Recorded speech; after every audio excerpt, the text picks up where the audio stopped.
Obrigado, Pai. Amém? Pode se assentar, queridos. Aleluia. Que bom que você está aqui.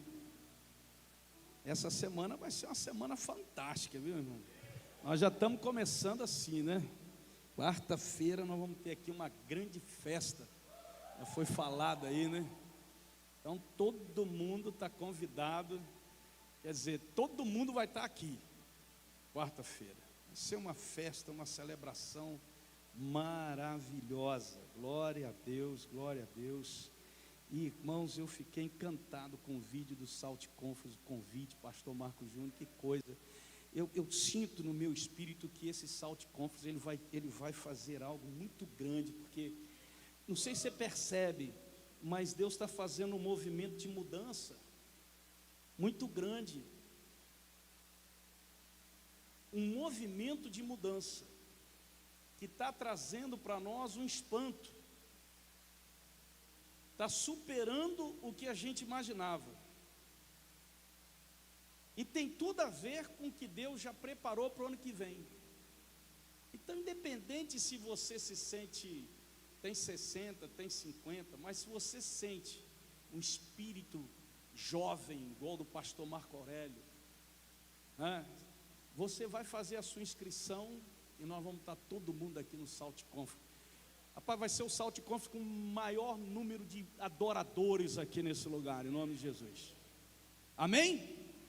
Então, eu quero compartilhar uma palavra de Deus com você. É rapidinho. Porque hoje teve a ceia e tal, vocês estão já com pressa de ir embora, é verdade? Não, eu vou acreditar. Os nossos convidados, Deus abençoe vocês, cada um de vocês. E a palavra é essa aqui. O tema é esse: não se perca no caminho. Fala comigo, não se perca no caminho. O texto hoje eu vou falar sobre o adolescente Jesus. O texto está em Lucas capítulo 2, a partir do versículo 42. Você vai acompanhar essa leitura comigo. Eu vou basear a palavra nessa noite em cima desse texto aqui, da história desse menino, 12 anos de idade. Quando ele completou 12 anos de idade, eles subiram à festa, conforme o costume. Terminada a festa, voltando seus pais para casa, o menino Jesus ficou em Jerusalém, sem que eles percebessem. Guarde isso. Pensando que ele estava entre os companheiros de viagem, caminharam o dia todo. Eles começaram a procurá-lo entre seus parentes. Então, começaram a procurá-lo entre seus parentes e conhecidos. Não o encontrando, voltaram a Jerusalém para procurá-lo. Depois de 3 dias, o encontraram no templo sentado entre os mestres, ouvindo-os e fazendo-lhes perguntas. É bom destacar aqui que Jesus não estava ensinando, tá? Ah, pastor, não. Primeiro porque ele só tinha 12 anos, depois eu vou falar sobre isso aqui, né? Sobre a transição lá no costume. Ele estava fazendo pergunta e todos os que o ouviam ficavam maravilhados com o seu entendimento e com as suas respostas. Talvez as pessoas digam assim: não, pastor, ouviam como? Porque ele ouvia os mestres falando e em cima do que os mestres falavam, ele fazia perguntas e as pessoas estavam ouvindo as perguntas. E as pessoas estavam maravilhadas pela forma como ele entendia o que os mestres estavam falando e pela forma como ele perguntava. Porque a melhor maneira de aprender é perguntando. Amém? Mas você vai entender um pouquinho melhor quando eu falar sobre essa transição dele dos 12 anos. Todos os que ouviam, quando seus pais o viram, ficaram perplexos. Sua mãe lhe disse: filho, por que você nos fez isto? Seu pai e eu estávamos aflitos à sua procura. Ele perguntou: por que vocês estavam me procurando? Não sabiam que eu devia estar na casa de meu pai? Mas eles não compreenderam o que lhes dizia. Então foi com eles para Nazaré. E era-lhes o quê? Obediente. Sua mãe, porém, guardava todas essas coisas em seu coração. Jesus estava onde deveria estar. Aonde ele estava? Na casa do seu pai. Amém? Você liga para o seu filho, você que é mãe, o amigo diz assim: onde você está? Estou na casa do papai. Você fica tranquilo, não é verdade? A casa do papai. Quem que vai se importar ou ficar preocupado sabendo que você está na casa de quem? Na casa do papai. Pergunto eu a vocês, quem está na casa do pai está perdido? Hã? Não. Então quem estava perdido aqui nessa história? José e Maria. Eles caminhavam no caminho, sem Jesus. Você conhece pessoas que caminham no caminho, mas sem perceberem que Jesus, na verdade, não está mais ali? Quando você perde Jesus, quem está perdido é você e não ele. Eles perderam Jesus. Eles se esqueceram. Quem aqui que é mãe ou pai já perdeu um filho assim, numa situação assim? Quem aqui já viu seu filho perdido e ficou desesperado? Levante a mão. Meu Deus, cadê meu filho aí? Assim. Aí aquele menino de 12 anos diz assim: eu estou na casa do meu pai. Mas eles não compreenderam. Como? Na casa do pai de vocês. E por que eles não compreenderam, pastor? Porque Jesus chama Deus de pai, e é a primeira vez na Bíblia que alguém chama Deus de pai. Só chama Deus de pai quem é filho. Jesus não tinha problema de identidade, ele sabia quem ele era. Quando você sabe quem você é em Deus, você não tem crise de identidade. Mas Maria e José não compreenderam quando ele disse que estava na casa do pai. Estou na casa do meu pai.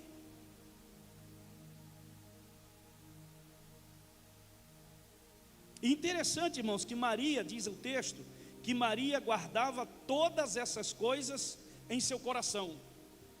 Sabe quando que Maria foi revelar essa verdade? 30 anos depois, quando Jesus começou o seu ministério, num casamento, fazendo um milagre na bodas de Caná.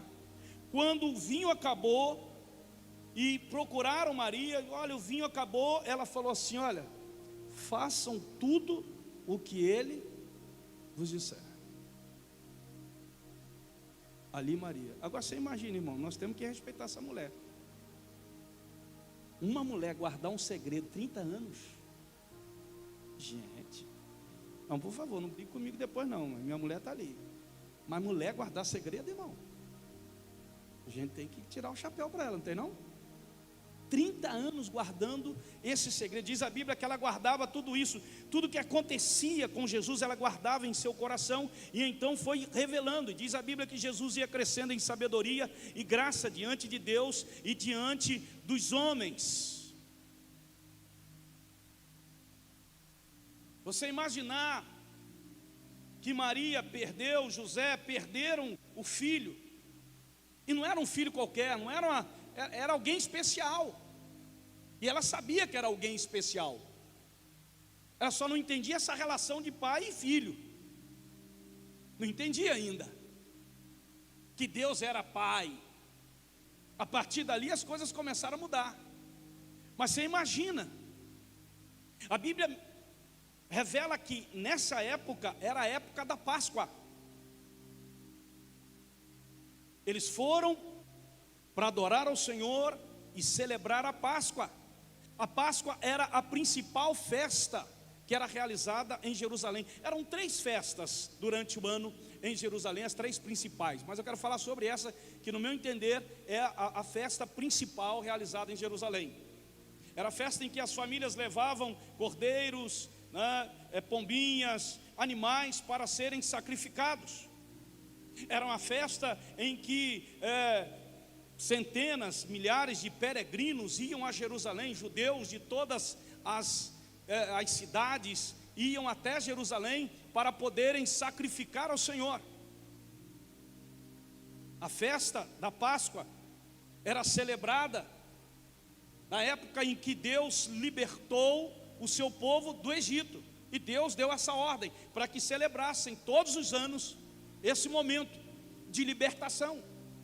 Uma vez por ano o sumo sacerdote entrava no Santo dos Santos. Tinham 3 portas, ele passava as 3 portas.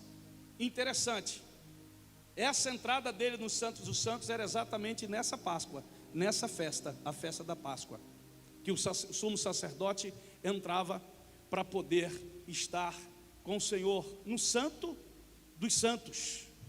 Essa era a festa principal que todos os judeus iam até lá.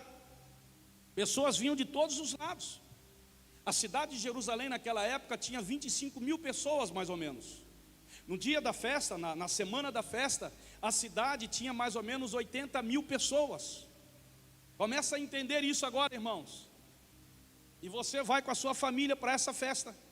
E chega lá para uma semana. E chega lá com seu filho. E está todo mundo ali, parentes, amigos. José e Maria moravam aonde, pastor? Moravam em Nazaré. Nazaré ficava a 140 quilômetros de Jerusalém. Você sabe o que é isso? Eles andavam, saíam da sua casa, da sua cidadezinha até Jerusalém, e andavam a pé 140 quilômetros. Era praticamente um dia todo andando. Assim como eles, muitos outros. E eles preparavam essa festa, eles preparavam essa viagem, organizavam tudo para colocar. Era água, era mantimento, era a tenda que eles tinham que levar para poder, que quando chegava a noite eles armavam a tenda para dormir, para no dia seguinte continuar a viagem. Então era todo um preparo, sabe, eles planejavam, os judeus planejavam o ano todo esta festa, para irem nessa celebração, porque era uma direção de Deus, não era uma viagem simples, era uma viagem até mesmo perigosa, passando pelo deserto da Judéia, com salteadores, com ladrões, e por isso iam tudo em família, em parentes, amigos, tudo juntos, para poder não serem surpreendidos por nada. E lá iam famílias, todos eles abençoados, e Jesus estava ali, indo com seus pais. A Bíblia diz, o texto diz que eles faziam isso todos os anos. Aos 12 anos de idade estava indo Jesus, e nessa data era uma data especial para Jesus, especial para Maria, especial para José. Por quê, pastor? Porque era exatamente a data em que eles iam fazer o cerimonial de transição de criança para adulto. No Oriente, naquela época, não existia, nós falamos adolescente, mas não existia adolescente.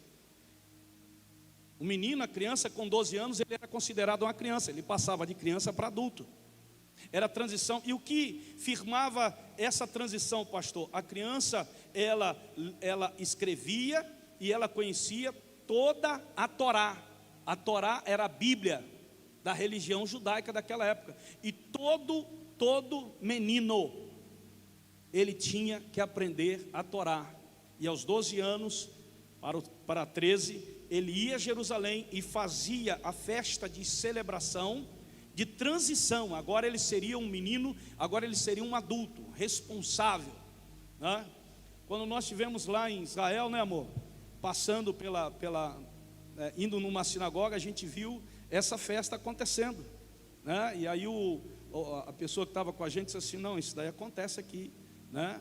O menino vai fazer 13 anos de idade, então é a cerimônia de transição. Agora, a partir de agora, ele vai ser adulto. E era realmente uma festa, tocando, aquela coisa toda, muito interessante. E exatamente Jesus estava cumprindo isso daí. E ele estava indo, por isso uma data muito importante. Jesus aprendeu as regras e os princípios que eram ensinados pela religião judaica. E ali ele foi para poder celebrar. Então, para Maria e para José, era uma data muito especial. Amém? Só que na hora de ir embora, terminou tudo na hora de ir embora, na empolgação de arrumar tudo, de botar tudo, os parentes, os amigos, todo mundo, vamos lá, vamos colocar, e foram embora. E andaram o dia todo. E no final do dia, ao entardecer, para o anoitecer, eles pararam para poder descansar, armaram a tenda para dormirem. E quando armaram a tenda, Maria percebeu que Jesus não estava ali. Você pode imaginar alguém caminhar num caminho sem Jesus estar com ele? Se ficar conversando aqui na minha frente, eu vou pedir para... fica bem atento, porque Jesus está falando com você. Tá bom? Então, quando você está ali, e Jesus mostrando isso, a festa, a celebração, volta, percebe que o filho não está.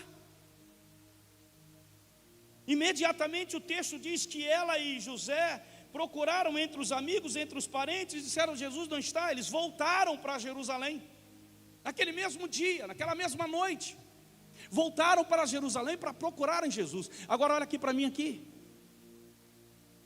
eles estavam perdidos, e achando que estavam no caminho. Por que estavam perdidos, pastor? Porque o caminho é Jesus, a verdade é Jesus, a vida é Jesus. Você está entendendo isso? Diga amém. Eu sei que você vai dar muito glória a Deus hoje aqui. E aí eles encontram o menino, aonde? No templo, 3 dias depois. Eu fico imaginando o desespero daquela mãe, daquele pai, 3 dias procurando o filho. E quando encontraram, ele ainda recebe essa resposta: por que vocês estão me procurando? Vocês não sabiam que eu tinha que estar aqui, na casa de meu pai?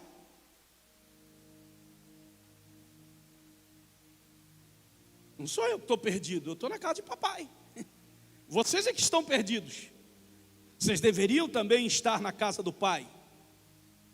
Essa foi a resposta de Jesus para os seus pais. Eles precisavam entender isso.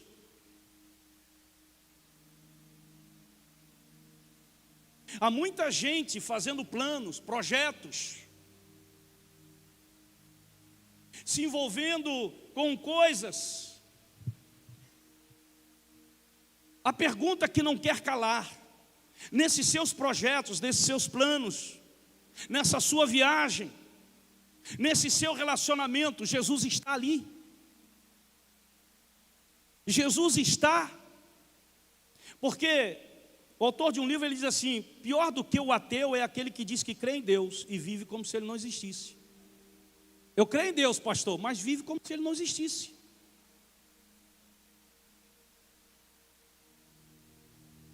Fazer planos, sonhos, projetos, se envolver em alianças, sem ele estar, sem ser a vontade dele, isso é perigoso, isso é terrível. Muita gente hoje que eu conheço como pastor, e nesses anos de ministério que eu tenho, mais de 30 anos, muita gente que eu encontrei exatamente com dor, com angústia, com sofrimento, pastor, e vem contar a história para o pastor. E aí eu digo assim: puxa vida, por quê? Porque fizeram planos, tiveram sonhos, entraram em relacionamentos, fizeram alianças, fizeram negócios onde Jesus não estava. O principal não estava. Você entende isso, querido? Esse ano, mês que vem agora, dia 1º, nós vamos começar aqui o Semeando. Um troço maravilhoso, Semeando, gente. E aí eu fiquei pensando assim, amor, todo ano eu pego a minha listazinha, coloco ali os meus planos, meus projetos, coloco ali os meus sonhos, os meus desejos, o que eu quero 2023, para apresentar aqui no dia 31, né? Oi? Para apresentar aqui e colocar diante do Senhor. Aqui esse ano, o que eu estou pensando? Eu estou pensando em pegar aquela folha, assinar embaixo e dizer assim: Senhor, faça como o Senhor quiser. Glória a Deus. É difícil, porque muitas vezes Deus vai escrever na contramão do que você deseja, do que você planeja, do que você sonha. Deus quebra muitas vezes os seus planos. para que os seus planos não te quebrem. Deus muitas vezes vai quebrar os seus projetos, para os seus projetos não quebrarem você. Deixa eu falar uma coisa aqui que muita gente não gosta. A frustração faz parte do processo de Deus da nossa vida. A frustração faz parte do processo de Deus na nossa vida. 2020. Todo mundo, nós planejamos, sonhamos. Cara, 2020 vai ser tremendo. O que aconteceu em 2020? Covid. Acabou com tudo. Planos foi para água abaixo, projetos para água abaixo. Que frustração que muita gente, milhares de pessoas ficaram. A igreja, muita gente, pastor, sonhava isso, eu não sei o quê, aquela coisa toda. Deus veio, mudou tudo. Frustrou. Sabe aquela hora quando a noite cai, quando a hora escura chega, quando a dificuldade vem, a gente olha e percebe que na nossa jornada está faltando alguém. Está faltando quem, pastor? Está faltando Deus, está faltando a vontade de Deus. Eu me relaciono com uma pessoa, mas não sei se é a vontade de Deus. Eu estou para entrar no negócio, mas não sei qual é a vontade de Deus. Eu namoro fulano, mas não sei se é a vontade de Deus. Eu fiquei noiva do fulano, mas não sei se é a vontade de Deus.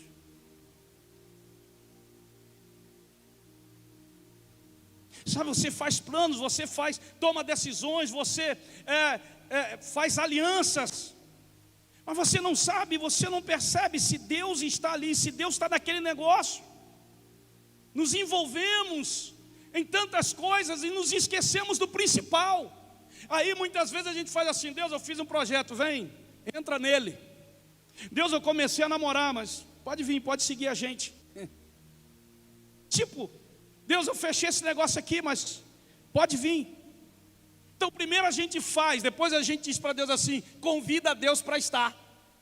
Então, o principal não vem na frente, ele é esquecido.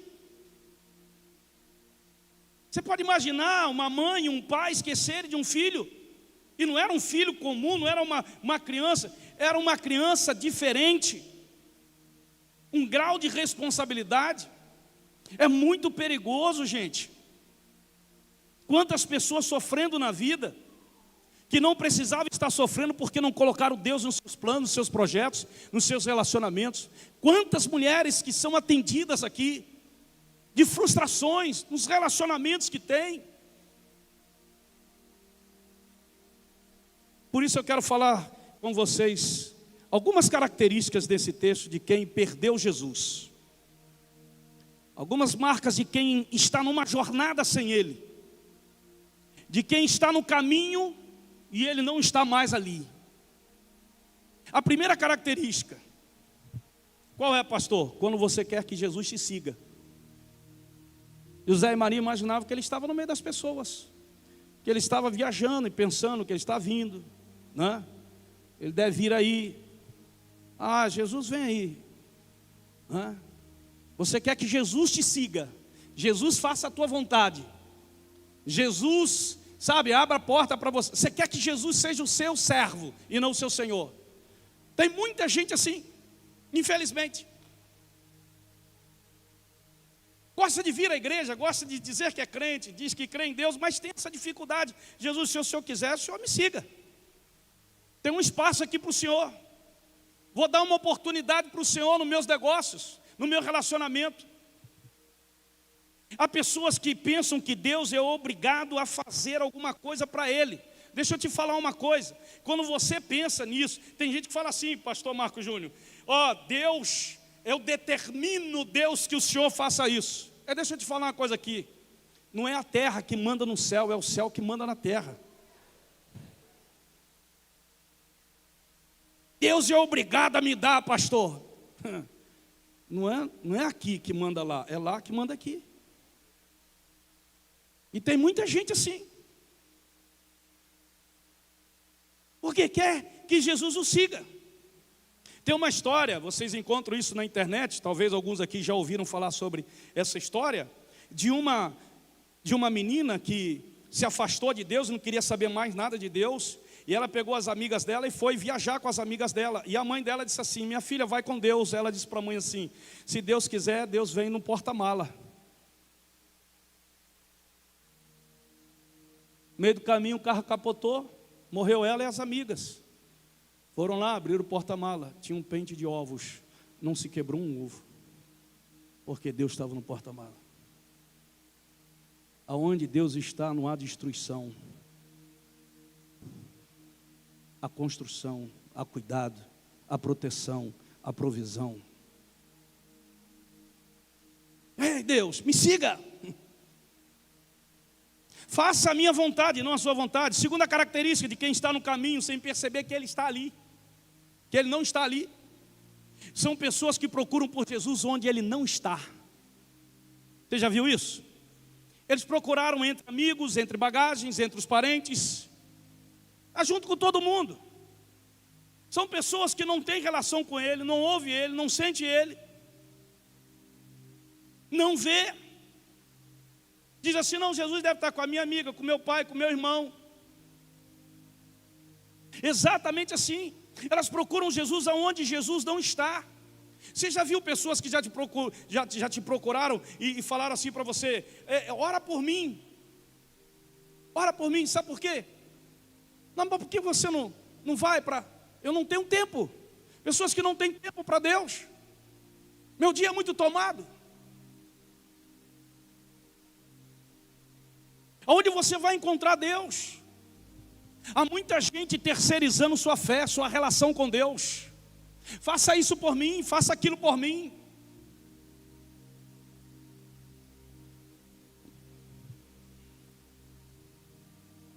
Há muita gente procurando Deus, Jesus, no lugar errado. Terceira característica de quem está no caminho e nem sabe que ele não está mais ali, que está sem ele. Pessoas que têm pressa de chegar ao seu destino. E aqui eu quero dizer para você o seguinte, que esse foi o problema de Maria e José. Por que José e Maria não procuraram pelo menino? Porque estavam diga comigo, Maria e José estavam com pressa. É a doença da geração de hoje, irmão.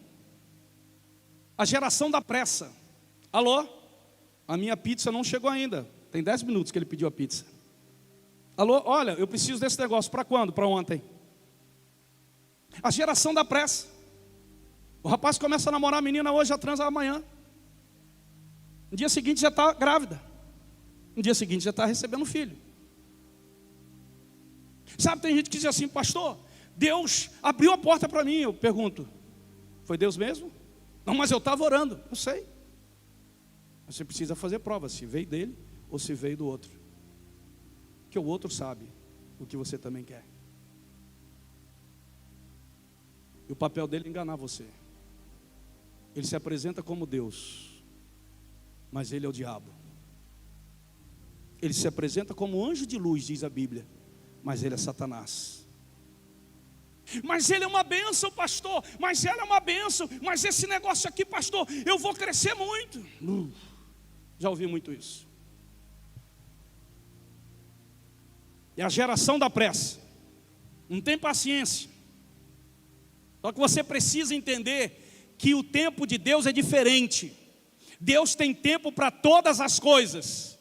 Diga comigo: Deus tem tempo para todas as coisas. Amém? Guarde essa frase aí. Mais importante do que a velocidade é a direção. Você está com muita pressa sem direção.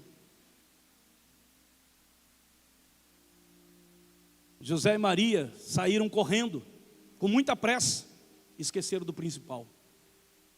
Tem gente fazendo muita coisa com pressa, sem paciência, estão esquecendo do principal. Tem muita gente que tem o desejo de ganhar dinheiro, e não é errado ganhar dinheiro. O problema, queridos, é que para ganhar aquilo que é natural, para ganhar aquilo que é legal, às vezes fazemos coisas imorais pela pressa. Não estou ouvindo um aleluia, pastora. Nenhum glória a Deus. Eu pensei que hoje a mensagem, o povo ia ficar vibrando, ia jogar a cadeira para cima. Mas não tem nada não, vocês me amam, não me amam? Amém, glória a Deus. Eu vou acreditar, graças a Deus. Tem negócios que as pessoas entram e que Jesus não está naquele negócio. Tem mesa que você senta e que Jesus não está sentado ali, ele já se levantou. Tem alianças que você fez que ele não autorizou, mas você fez. E aí? E agora, pastor? E agora, meu amigo? Vai sofrer, porque você não tinha autorização dele. Tem gente com tanta pressa. Você começa um relacionamento hoje, ela se entrega amanhã. A Bíblia diz que eles esqueceram o garoto e viajaram o dia inteiro. Isso é pressa de chegar, irmão. Diga para o teu irmão, irmão, paciência. Amém? Deus olhou para Abraão e disse assim: Abraão, sai daqui e vai para uma terra que eu vou mostrar para você. Amém? Ó, sem mapa, sem GPS e sem destino.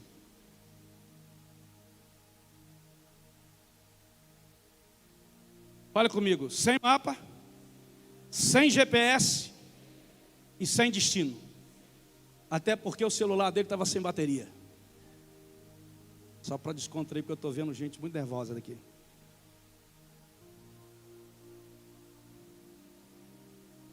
Mas escreve essa frase aí.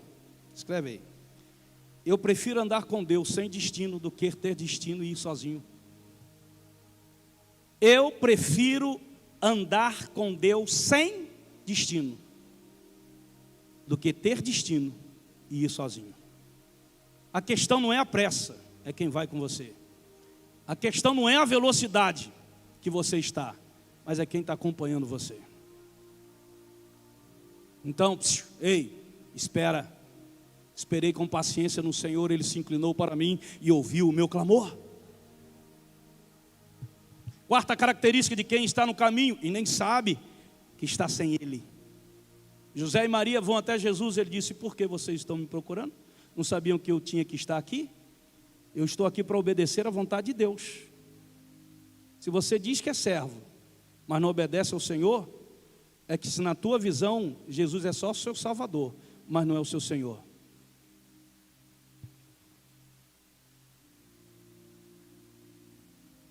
Deixa eu te falar uma coisa, obedecer a Deus faz parte de um princípio para que você possa viver as promessas. Ninguém vive as promessas sem cumprir princípios. A vontade de Deus é boa, perfeita e agradável. Quer viver um excelente casamento? Debaixo dos princípios de Deus. Quer ter sucesso nos seus negócios? Debaixo do princípio de Deus. Quer ter sucesso no seu relacionamento com alguém? Debaixo dos princípios de Deus. Amém? A obediência. Obediência é fazer o que você não quer com excelência. E quando você obedece reclamando, irmão, não é excelência. Não é algo legal. É que, o que é? Vou fazer, né? Tem que obedecer. Isso não é excelência, irmão. Excelência gera alegria, gera entrega, satisfação. Amém? Então preste bem atenção nisso. Essa característica aqui, pessoas que não entenderam a vontade de Deus, não entenderam. Tem dia 11 de setembro, vou dar um exemplo disso aqui. Todo mundo aqui sabe, conhece, né, as torres gêmeas dos Estados Unidos que foram, né, ao chão. E o país é um país protestante, os Estados Unidos. E as pessoas perguntavam por que Deus havia deixado acontecer aquilo. Por que, se nós somos cristãos evangélicos? E aí eles foram procurar, os repórteres foram procurar o pastor Billy Graham. O pastor Billy Graham estava no hospital, ele estava com pneumonia, e ele não podia atender os repórteres. E a filha dele, Anne Graham, ela desceu para atender os repórteres. E aí a pergunta dos repórteres era exatamente esta: por que Deus deixou isso acontecer em nosso país? Que vergonha, que humilhação para nós. E ela começou a responder. Ela disse assim, porque eles falaram, onde estava Deus? E ela disse assim, Deus estava no mesmo lugar em que Ele estava quando nós autorizamos no nosso país o casamento homoafetivo.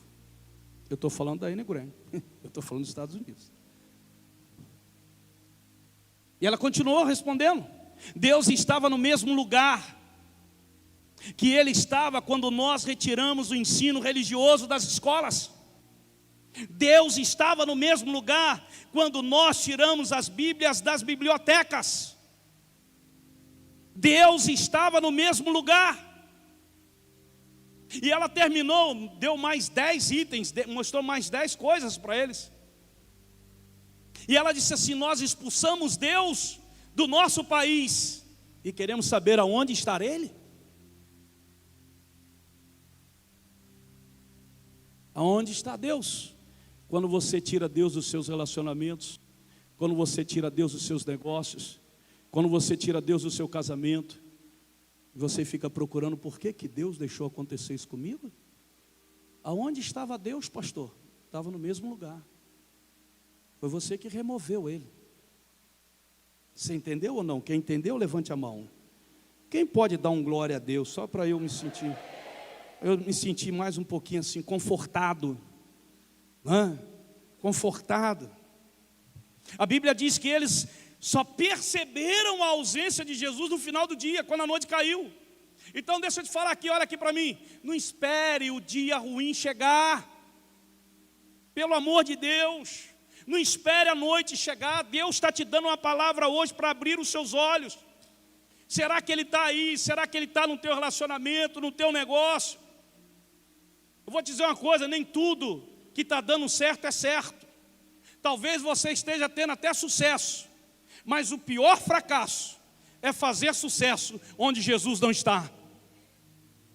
Então pare de inveja dos outros. O cara está tendo sucesso, mas Jesus está lá. Eu quero ter sucesso na minha vida, mas com Jesus, estando presente e fazendo a vontade dEle. Quinta característica, tem que adiantar aqui, de quem está perdido no caminho, ou de quem se perdeu, quem perdeu Jesus. O que é, pastor? Acostumar-se com a presença de Jesus. Fale vocês, por favor. De novo. Sabe o que aconteceu? José e Maria se acostumaram com a presença de Jesus. A frase da Bíblia que destaca aqui é exatamente essa. É quando a Bíblia diz assim, eles subiram a Jerusalém, porque eles faziam todo ano como de costume.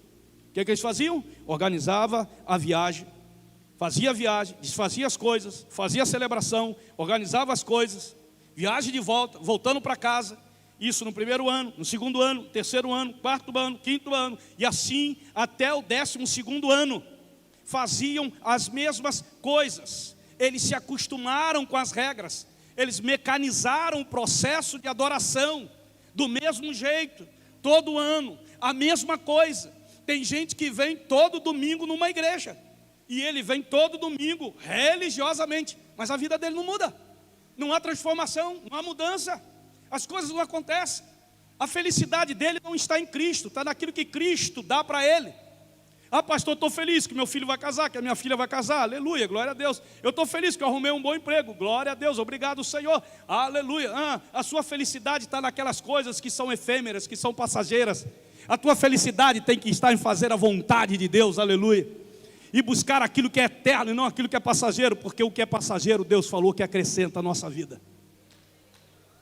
Então perceba isso. Se acostumar com a presença de Deus. Tem gente que vem na igreja mesmo e canta, e levanta a mão, e dá glória a Deus, e aleluia, oh que maravilha, que palavra. Sai daqui e a semana toda a mesma coisa. Se acostumou com o sagrado.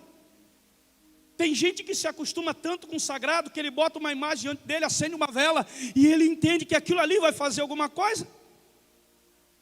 Tem gente que entende, eu tenho que ir na igreja, porque se ele não vir na igreja, ele vai se sentir mal. Deus pode não me abençoar se eu não for na igreja. Ele está, querido, se acostumando com o sagrado. Não se acostuma com o sagrado, se vive o sagrado. Eu repeti, não se acostuma com o sagrado, vive o sagrado. Eu quero que você saia daqui hoje e viva aquilo que Deus está ministrando na tua vida. A tua casa, a tua família, teus negócios, teu relacionamento, tudo vai ser diferente, Deus vai transformar.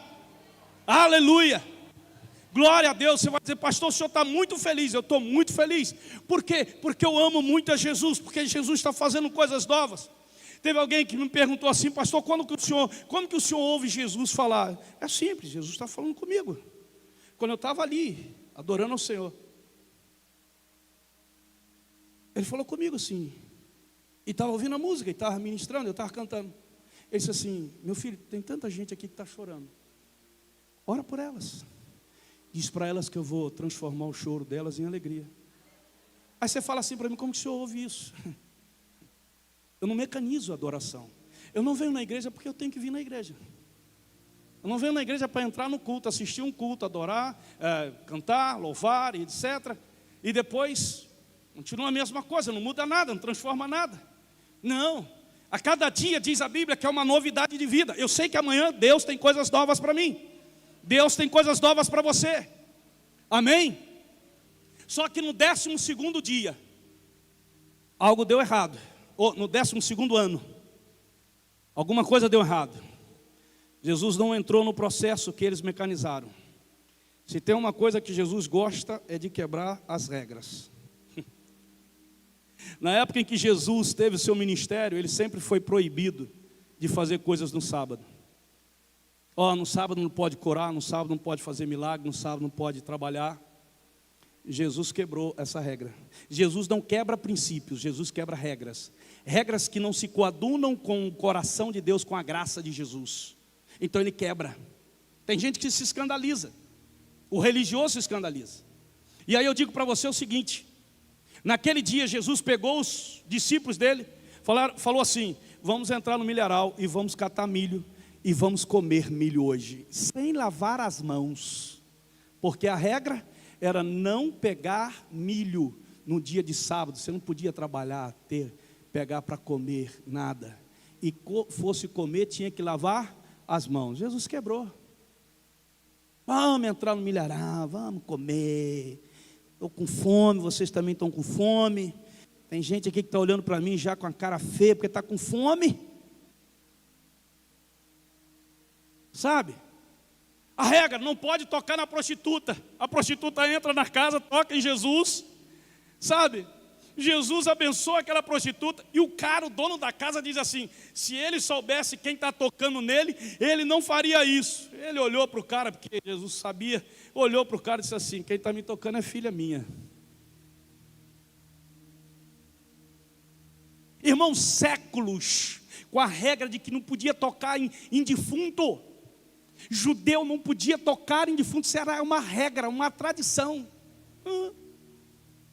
Jesus com seus discípulos andando, vem lá uma mãe com cortejo, com um filho, para enterrar o filho, que o filho está morto. Jesus para, bota a mão no defunto, o defunto ressuscita. Você está entendendo isso, irmão? Você está entendendo? Jesus é assim, mano, loucura. Você quer ficar curado? Quer? Ele cospe no chão, faz um lodo e bota no olho do cara. Quebrou uma regra ali, irmão. De quê? De limpeza. Vai que Jesus passa uma doença para o cara. Hein? Já pensou? Nossa, que troço sujo, né, pastor? Mas o cara ficou curado. Ele era cego, agora ele podia ver. Você está entendendo isso ou não, irmão? Ele quebra mesmo, irmão. O trem é violento. Aonde Jesus chega, irmão, desgraça vira sucesso.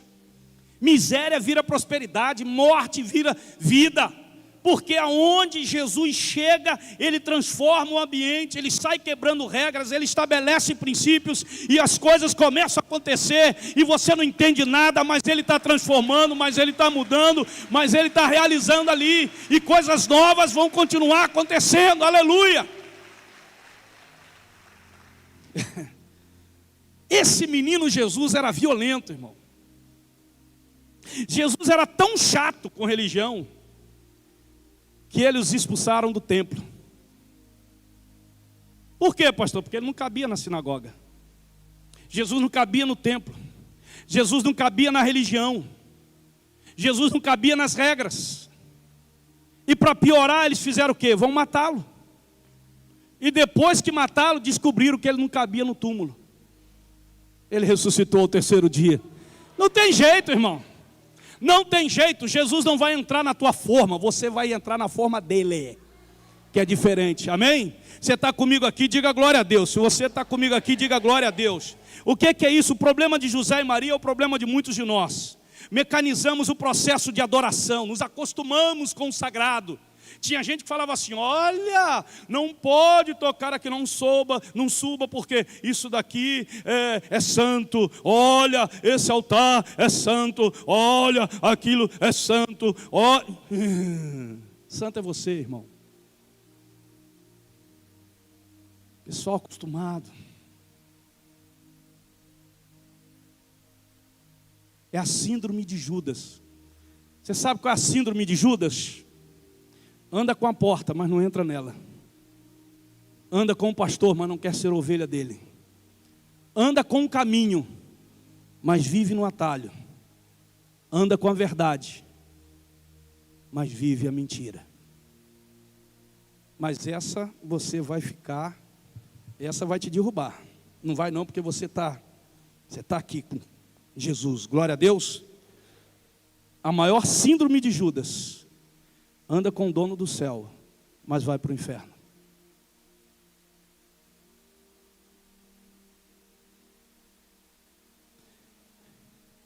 Eu quero ver na hora que Jesus te der a oportunidade, se você vai ficar aí agarrado nessa cadeira.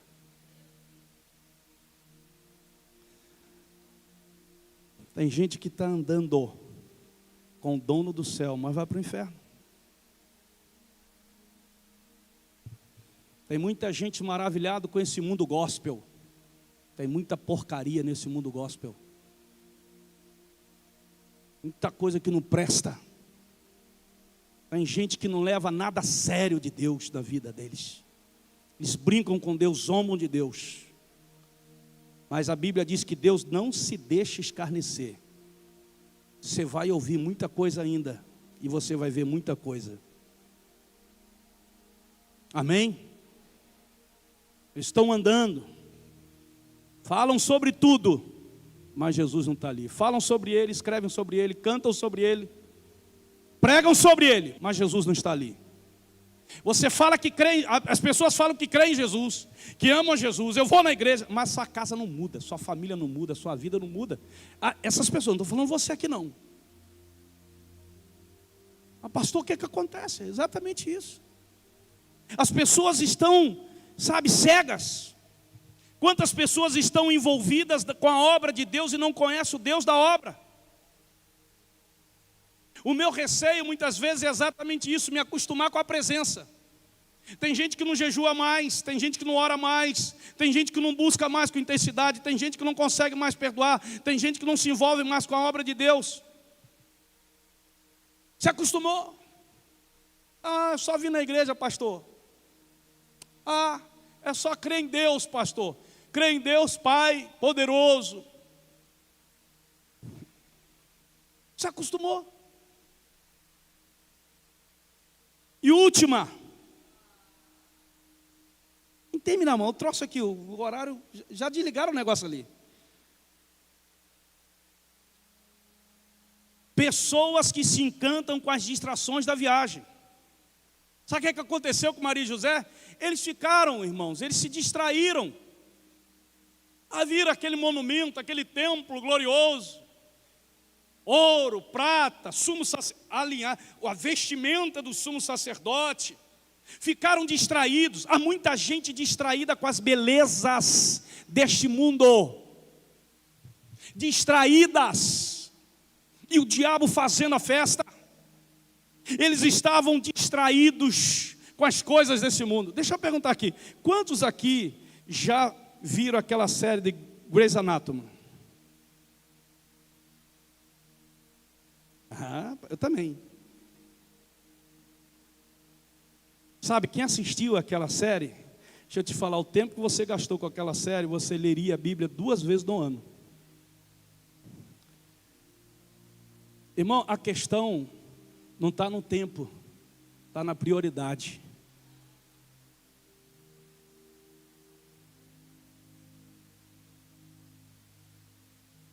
Mas se eu perguntar aqui quantas pessoas aqui já leram a Bíblia uma vez no ano, eu vou me decepcionar.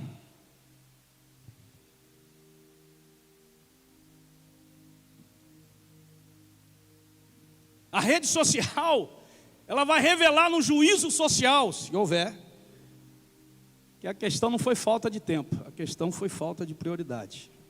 Eu não sei se é o celular, mas o meu, toda semana, ele me informa quanto tempo eu gastei na rede social. Algumas vezes diminui, eu fico alegre da vida. Rapaz, essa semana eu consegui. Outras vezes você aumentou. Sim. Tem que diminuir isso. Por quê?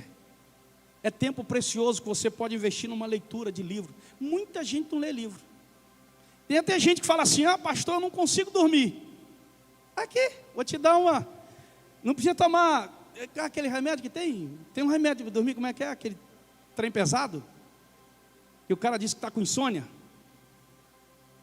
É, diazepam, esse trem mesmo, irmão. E tem um bocado de gente que não consegue dormir. Pastor, e o celular? Vou dar a receita, vou passar o meu Pix. Brincadeira. Pega a Bíblia, vai para a cama, começa a ler a Bíblia. Dou 15 minutos estourando para o seu olho, um grudar, começar a grudar no outro. Pá! Daqui a pouco você dormiu. Pastor, e se eu não conseguir dormir? Você vai ler a Bíblia todo dia à noite. Acabou, joga fora o diazepam. Mas eu não vou dizer que eu duvido. Eu tenho convicção de que Deus vai tirar essa insônia da tua vida. Eu preciso terminar.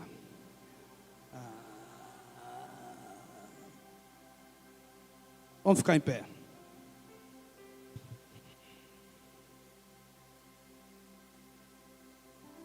Meu horário já avançou quase 20 minutos.